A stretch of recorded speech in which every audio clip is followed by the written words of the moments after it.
Tu veux un bronzage de ouf pour cet été? Bienvenue!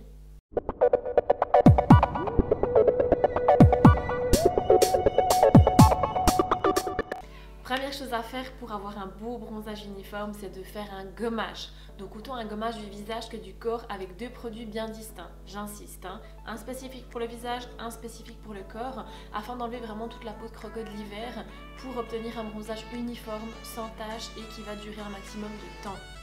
Le deuxième point, donc après le gommage, vous allez hydrater. Donc vous avez deux options pour hydrater vraiment correctement votre peau. Déjà, premièrement, c'est de bien boire, donc c'est-à-dire minimum 2 litres d'eau par jour. En deuxième, c'est d'appliquer justement une crème corps hydratante ainsi qu'un masque hydratant pour le visage que vous allez laisser poser environ un quart d'heure, 20 minutes. Attention, si vous n'hydratez pas votre peau après le gommage, ça va faire l'effet inverse, c'est-à-dire que votre peau va prendre le gommage comme une agression et elle va s'auto-protéger elle-même, c'est-à-dire qu'elle va produire encore plus de peau morte, de kératine pour lutter contre cette agression-là. Donc c'est pas du tout ce qu'on recherche. Donc c'est toujours important de faire le gommage et ensuite d'hydrater. Vous ne ferez jamais un gommage seul. Il y a quelque chose que moi j'aime bien faire aussi avant de m'exposer au soleil pour bien booster ma mélanine. Je me prépare un jus de fruits et légumes que je vais boire environ 2 semaines avant la première exposition au soleil, à raison d'une fois par jour. Et en quatrième point, on a l'exposition progressive. Donc moi, ce que je conseille de faire aussi pour avoir un beau bronzage qui va durer longtemps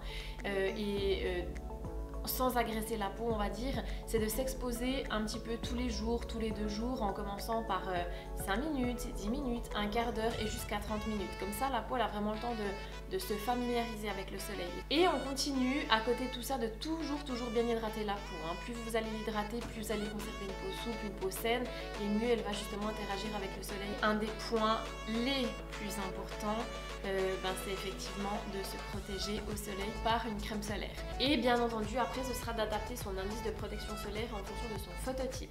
À savoir qu'il existe 6 phototypes différents.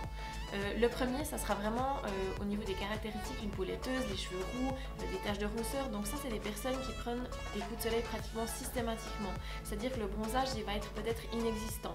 Donc là, il faut vraiment un SPF 50, que vous soyez sous les tropiques ou alors ici en Europe. Le phototype numéro 2, on arrive avec une peau assez claire, des cheveux blancs et souvent quelques taches de rousseur également. Le coup de soleil, il est quand même souvent là.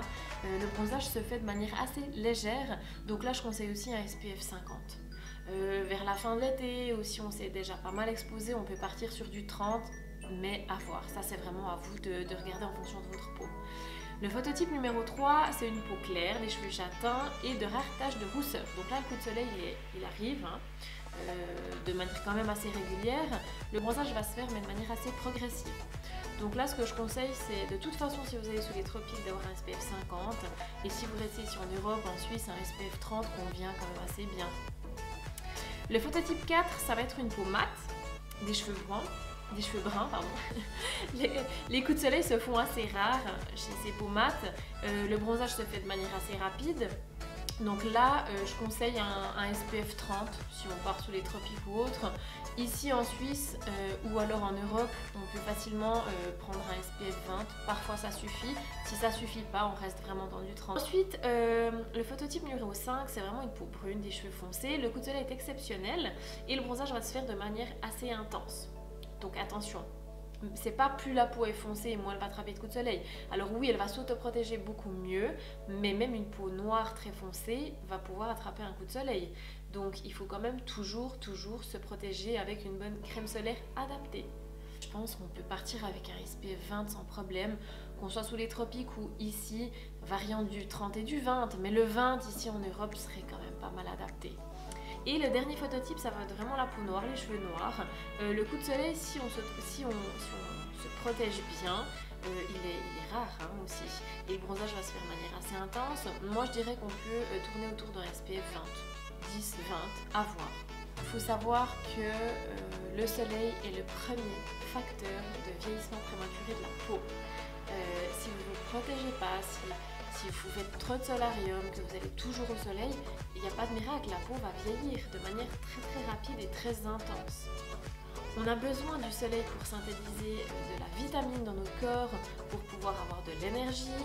On en a besoin du soleil, mais en fait il faut savoir travailler avec lui.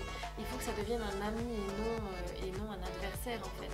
Et du coup c'est important de respecter tous ces points-là qu'on a vus ensemble. Mon dernier conseil, c'est vraiment de vous rendre attentif aux coups de soleil.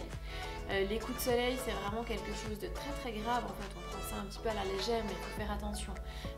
Plus on attrape de coups de soleil, plus on s'expose de manière un petit peu trop prolongée ou autre, plus son capital soleil diminue. C'est-à-dire que le capital soleil, c'est quelque chose qu'on a en nous depuis la naissance, qui permet de nous autoprotéger naturellement contre le soleil. Plus on abuse, plus on exagère et plus ce capital diminue. Plus il diminue et moins la peau se protège d'elle-même, c'est-à-dire que là on est beaucoup plus sujet au cancer de la peau. Et qu'on ait une peau blanche ou mate, il faut vraiment faire attention à ça.